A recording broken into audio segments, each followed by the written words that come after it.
Mradi huu ni mradi wenye tija sana kwa wananchi wa maeneo ya Gongo la Mboto na Mbagala na njia ile yote. Wanapata faida kubwa sana kwa sababu kwanza kule kuna uhitaji mkubwa sana wa miundombinu ya umeme, sababu wananchi wa kule ni wengi, maendeleo ni makubwa na kuna viwanda vingi. Baada ya kuimarisha mradi huu wa Kinyerezi 1 extension, maeneo yale yataenda kupata umeme wake kwa sababu tumefunga transformer mpya ya MVA 120 pale, ambayo itawapa umeme wa uhakika ambao haukatiki, lakini umeme mwingi zaidi kwa ajili ya uzalishaji wa majumbani na viwandani.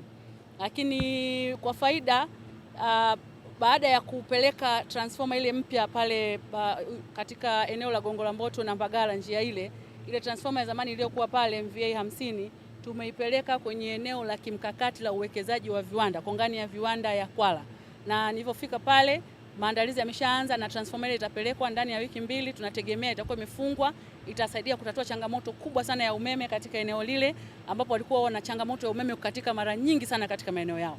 Kwa hiyo serikali yetu iko kazini, hatujalala.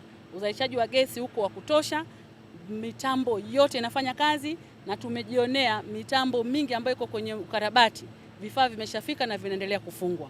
Dar es Salaam idadi ya watu inaongezeka. Kwa hiyo miundombinu lazima iboreshe siku kwa siku kuendana na uhitaji uliopo. Kwa lengo la Kinyerezi 1 extension ilikuwa ni kutuongezea sisi uwezo wa umeme unaozalishwa kuwafikia wateja wetu kwa kiwango kinachostahili. Ndio maana tukawaongeza transformer Kinyerezi penyewe kubwa zaidi MVA 175, transformer 2, Gongo la Mboto na Mbagala MVA 120 kwa ajili ya kuwawezesha wateja wetu kupata umeme wa uhakika.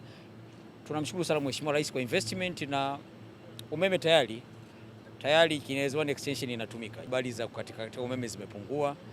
Tukikata ujue tunatengeneza, tunaboresha kama tulivyokuwa tunaboresha, lakini mambo ni mazuri. Mheshimiwa Rais amewekeza vya kutosha.